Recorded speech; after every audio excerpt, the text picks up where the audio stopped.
بن ثابت رسول اللہ کی شان میں نعت لکھ کے لاتے ہیں. کنز العمال میں روایت موجود ہے. میرے آقا نے وہ کیا حسان کا حضور میں نعت لایا ہوں. فرمایا او حسان تم میری شان میں لکھ لکھ کر لاتے ہو, کبھی میرے ابو بکر کی شان میں بھی کچھ لکھا ہے؟ کبھی میرے ابو بکر کی شان میں بھی کچھ لکھا؟ اس کی شان میں بھی لکھو جس کی منقبت نبی رحمت لکھوائے.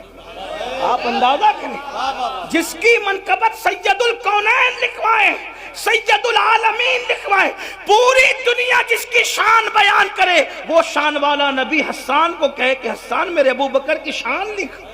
وہ صدیق اکبر ہے, وہ صدیق اکبر ہے. لیکن اب سن لو, وہ میری قوم کے جوان جو جمعہ کی 2 رکعت کبھی بے وضو پڑھتے ہیں, کبھی بے غسل پڑھتے ہیں. اس پہ ہنسنے کی بات نہیں, میں کوئی لطیفہ نہیں کہہ رہا ہوں, توجہ کرنا. بے غسل اور بے وضو اس لیے کہہ رہا ہوں کیونکہ 35 سال کا ہو گیا, ابھی تک غسل کرنا بھی نہیں سیکھا. جب نہانا ہوا اٹھا کر کے بالٹیاں بار لیا, شاور کے نیچے کھڑا ہو گیا, پتا بھی نہیں. 35 سال کا ہوا, 3 4 بچوں کا باپ ہوا, نہانا بھی نہیں سیکھا. 25 سال سائنس اور ٹیکنالوجی کو سیکھنے میں لگا دیا جس سے دنیا سنورتی. میں مخالف نہیں ہوں, میں تو کہتا ہوں سکھاؤ. ستاروں کے آگے جہاں اور بھی ہے, ابھی عشق کے امتحان اور بھی ہے. تو شاہی ہے, پرواز ہے, کام تیرا, تیرے سامنے آسماں اور بھی ہے. آپ سائنس کے ایجادات کی بنیاد آپ نے رکھی ہے. میں سائنس کا مخالف بالکل نہیں, بلکہ ہم تو کہتے ہیں سائنس جتنی ترقی کرے گی اسلام کا حسن اتنا بے نقاب ہوگا. ہم جغرافی اور ٹیکنالوجی کے مخالف نہیں, لیکن شکایت ہمیں اتنی ہے کہ آپ نے جس سے دنیا سنورتی تھی ان علوم کو سیکھنے کے لیے 25 سال لگا دیے, مگر جس سے آخرت سنورنی ہے ان علوم کو سیکھنے کے لیے آپ نے 25 دن بھی اپنے علماء کو نہیں دیے. بتاؤ کتنے لوگ غسل کرنا جانتے ہو, کتنے لوگ وضو کرنا جانتے ہو, وضو کتنے لوگ اس کے تقاضے اور آداب سے واقف ہے. جو قوم وضو اور غسل میں ناقص ہو, پوچھو مفتی اعظم سنبھل جلوگر ہیں کہ کیا جن اعضاء کو دھلنے کا حکم ہے وضو میں, اگر بال برابر بھی جگہ سوکھی رہ جائے تو کیا وضو ہوگا؟ نہیں ہوگا. آپ بتائیں. مگر میری قوم کو کون سمجھائے؟ جمعہ کی 2 رکعت پڑھتے ہو, ان میں سے بہت سارے لوگ بغیر وضو اور بغیر غسل کے. کیا جواب دو گے اللہ؟ یہ دنیا ہمیشہ کی نہیں ہے. بڑے بڑے بادشاہوں نے اس دنیا میں حکومت کی, آج ان کی قبروں کا نشان بھی نہیں, کیونکہ انہوں نے آخرت کی تیاری نہیں کی. کہاں ہے فرعون کی قبر؟ دولت پا کر وہ ایسے ہی عیاش ہوا تھا جیسے آج کل کے مالدار عیاش ہو گئے.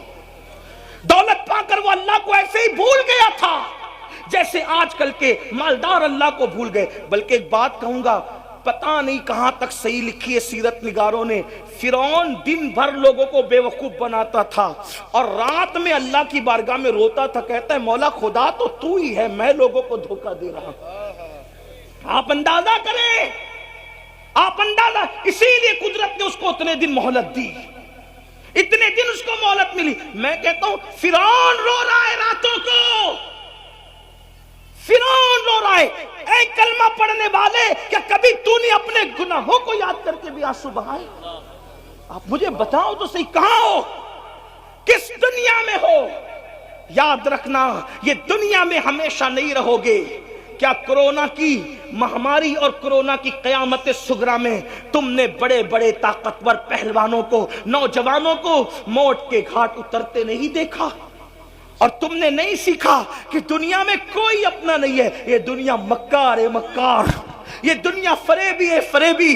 اسی دنیا میں ہم نے کورونا کے دور میں چھوٹی سی عمر میں دیکھا کہ باپ کے جنازے میں بیٹا شریک نہیں ہوا، بیٹے کے جنازے میں باپ شریک نہیں ہوا، دادا کے جنازے میں پوتے شریک نہیں ہوئے، پیروں کے جنازے میں مریدین شریک نہیں ہوئے، مریدوں کے جنازے میں پیر شریک نہیں ہوئے۔ ذرا سوچو تو صحیح، یہ دنیا ہی دنیا ہے، اس مکار دنیا کا کیا حال ہے۔ میرے امام کہتے ہیں شہد دکھائے، زہر پلائے، قاتل ڈائن شوہر کش، اس مردار پہ کیا للچایا، دنیا دیکھی بھالی ہے۔ میرے بھائیو آخرت کی تیاری کرو، جس دن موت کی ہچکیوں سے، جس دن موت کے تلخ جام سے یہ آنکھیں بند ہو جائے گی اور جسم کا تعلق روح سے ٹوٹ جائے گا، میرے بھائی تیری فیکٹریاں، تیری کمپنیاں، تیرے اے ٹی ایم، تیرے پی ٹی ایم، تیرے بینک بیلنس، تیری زمین، تیری جائیداد، تیرے مکان، تیرے محلات، تیری بیویاں، تیرے بچے، کچھ تیرا نہیں ہوگا۔ یہ ایک جھوٹے خواب کی طرح دنیا ہے۔ اللہ اللہ، جب آنکھیں بند ہوگی تو اکیلا ہوگا، تو اکیلا ہوگا میرے بھائی۔ ایک فقیر کے دل کی فغاں کو اپنے دل میں اتارنے کی کوشش کر لے میرے بھائی، اس دن تو اکیلا ہوگا، نہ کوئی تیرا ساتھی ہوگا، نہ کوئی تیری سنگت ہوگی، کوئی کام نہیں آئے گا۔ مال اتنا دھوکے باز، ادھر روح نکلی وہ وارثوں کا ہو گیا۔ دوستوں کا حال یہ ہے کہ لوگ جنازے میں بھی شرکت کرنے کے لیے کتراتے ہیں۔ اللہ اللہ، جو وفا کریں گے اتنی وفا کریں گے، جو وفا کریں گے بس اتنی وفا کریں گے کہ قبر میں تجھے ڈال کر کے منو مٹی کے نیچے دبا کر کے واپس لوٹ جائیں گے۔ اس وقت کا اندھیرا کیا ہوگا؟ ارے اپنے 10x10 کے کمرے میں اگر پاور بند ہو جائے تو اس کی گرمی کو ہم برداشت نہیں کر سکتے۔ ہائے قبر کی گرمی کیا ہوگی، قبر کا اندھیرا کیا ہوگا، قبر کی تاریکی کیا ہوگی۔ میرے بھائیو اپنے آپ کو دھوکہ نہ دو، آخرت کی تیاری کرو۔ کیا بھیج رہے ہو آخرت کے لیے؟ کب تک دنیا میں مگن رہو گے؟ کب تک دنیا میں مست رہو گے؟ کب تک گناہ کرتے رہو گے؟ خدا کے غضب کو چیلنج مت کرو۔ صدیق اکبر جیسی شخصیت، حضرت صدیق اکبر، ابو بکر صدیق، صبح کے وقت آپ رستے سے گزر رہے ہیں، صبح کے وقت رستے سے گزر رہے، تھوڑی دیر بیٹھ کے سن لیں، تھوڑی دیر بیٹھ کے، تھوڑی دیر سن لیں۔